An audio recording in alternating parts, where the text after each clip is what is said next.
제목의 뜻 자체가 가을 어디 있어?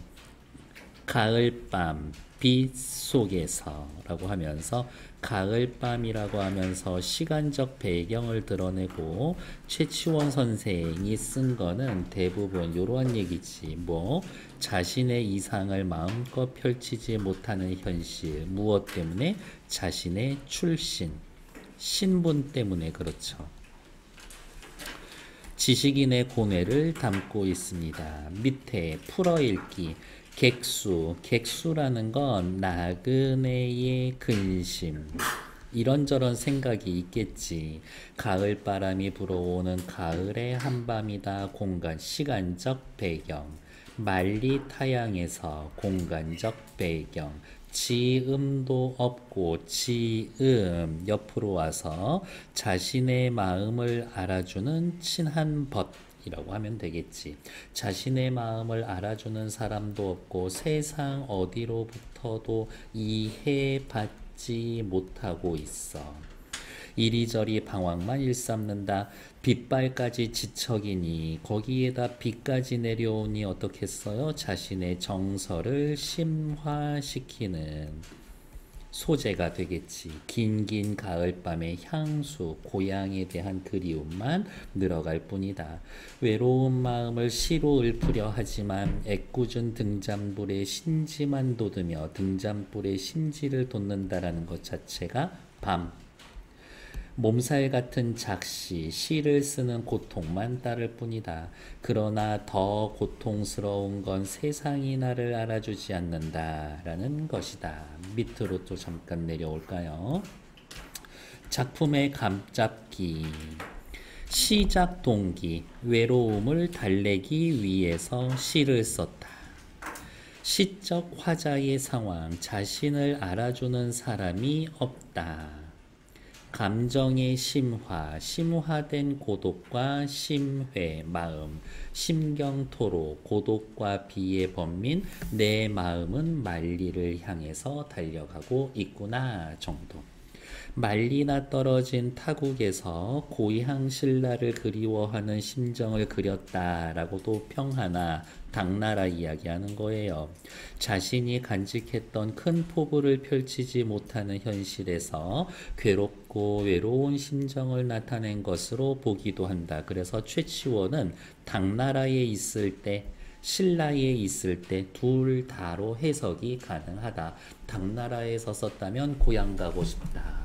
신라에서 썼다면 내 뜻을 펼칠 수가 없어서 속상하다. 그런 이야기를 할 겁니다. 신라의 육두품 출신으로 어린 나이에 당나라에 유학하여 과거에 급제한 후, 진짜요? 네, 외국인을 대상으로 한 과거가 있었어. 빈공과라고. 관리로 활동하며 뛰어난 문장가로 이름을 떨치다가 귀국했지. 하지만 당나라에서도 역시 자신의 뜻을 펼치지 못했습니다. 그때 이미 신라는 기울어가는 무렵이었는데 정치개혁을 위해 여러 가지 노력했지만 현실에서 받아들여지지 않았다. 왜? 육두품 주제에 이런 소리 맨날 들은 거지. 이러한 상황에 절망하여 각지를 유랑하던 그는 가족을 데리고 가야산에 은거하여 여생을 마치고 어떻게 죽었는지 확인이 안 돼.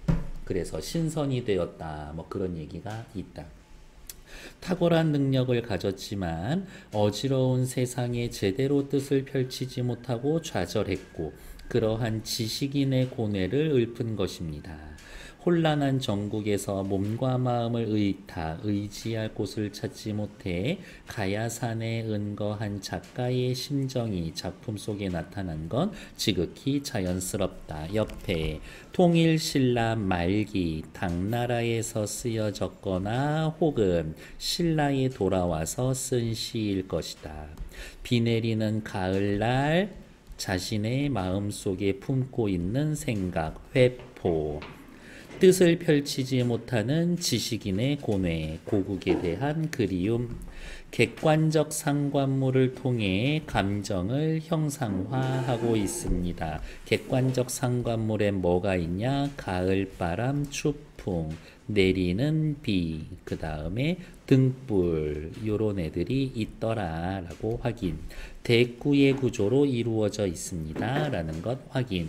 위로 올라와서 본문 보러 가죠. 본문 자체는 그렇게 많이 볼 게 없다 라고요. 밑에 보면 추풍, 세로, 우, 말리심 나와 있죠. 추풍, 세로, 우, 말리심 요렇게 네 줄밖에 없는데 각각 핵심되는 단어 있으니까 체크해 놓는 거지. 추풍, 가을바람, 세로, 세상, 비가 내리는데 비, 말리심, 내 마음 말리밖에 요런 아이들이 핵심 소재가 될 거다라고 확인. 시작하죠. 가을바람에 오직 괴롭게 읍졸이 나니 세상을 등지고 고뇌하고 있습니다. 가을바람도 괴롭고 나도 괴롭고 화자의 마음과 사물간의 일체감. 화자가 정서를 세상을 등지고 살고 있어요. 괴롭다라면서 시적 화자의 정서를 직접 드러내고 시를 읊조리고 있습니다. 시적 화자의 태도가 드러나 있음. 세상에는 나를 알아주는 이가 드물구나. 나를 알아주는 이 두 글자로 줄이면 옆에 뭐 나와 있어요? 지음. 나를 알아주는 사람, 지음. 현실에 대한 탄식. 근데 나를 알아주는 사람이라고 해도 되고 혹은 나의 능력을 인정해 주는 사람, 나의 능력을 인정하는 사람, 혹은 나를 관직에 등용시켜줄, 벼슬 줄 수 있는 사람, 그렇게 해석해도 나쁘지 않다. 창밖엔 비가 밤 깊도록 내리고 있는데 일단 시간적 배경 나타나 있고요. 밤이라는 시간은 현실에 대한 비애감을 느끼는 시간인 거고, 비가 내리면 화자의 정서를 심화시키고 있는 소재고, 창밖에 창문을 중심으로 세상과 단절. 그래서 의외로 요 창에 대해서 잘 물어본다. 이렇게. 창밖엔 비가 밤비도록 내리고 있는데 고독한 심리. 등불 앞에서는 내 마음이 만리, 먼 곳을 내닫고 있다. 만리 밖을 생각하고 있습니다. 세상 바깥을 생각하고 있습니다. 고국, 신라를 생각하고 있습니다. 이렇게 확인할 수가 있겠죠. 화자의 처지는 암울하지만 세상 일에 초연할 수 없으니까 번민과 방황이 있는 거고, 우리가 익숙한 단어를 쓰자면 화자는 현재 내적 갈등을 겪고 있군요 라고 하시면 되겠지. 됐을까? 뒷페이지로 넘어갈게요. 추야우 중에서는 자신을 알아주는 이가 없는 현실에 대한 안타까움, 세상을 등진 심정, 고뇌와 번민이 나타나 있다. 자신의 능력을 받지 못하는 아쉬움, 외로움, 능력을 인정해주고 뜻을 펼칠 수 있는 곳에 대한 그리움이 정서를 이룬다. 그러면 어머, 여기는 어디예요? 요 장소나 시간, 자신의 능력을 알고 뜻을 펼칠 수 있는 곳, 바로 만리지. 만리. 그리움이 주된 정서를 이루고 있습니다. 시어의 의미에 대해서 확인합시다. 추풍, 창, 우 전부 중요하지만 의외로 창에 대해서 잘 물어본다라고 해놨으니까 특히 더 잘 암기해 두셔야 될 거다. 추풍, 쓸쓸하고 적막한 분위기, 배경, 소외감과 고독감을 느끼게 하는 배경. 창, 세상과 단절인 동시에 세상과 통하는 통로니까 미련과 아쉬움이 남아 있습니다. 비가 내리고 있어요. 세상에 나가는 길을 차단합니다. 고뇌를 심화하고 있습니다. 객관적 상관물. 추야우 중에서의 가을 자연적 배경 엄청 중요할 거예요. 빨간색 별표.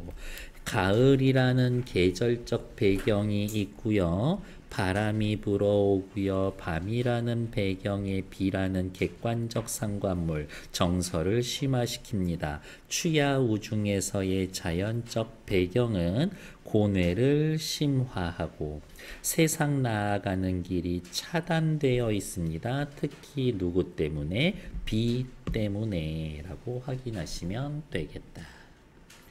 밑으로 내려가 있는 거 요 정도까지는 하지 않으셔도 될 것 같습니다. 됐을까요? 오늘 제가 여기 문제집 하나 더 드릴 건데 추야우중 문제 많이 들어있어요.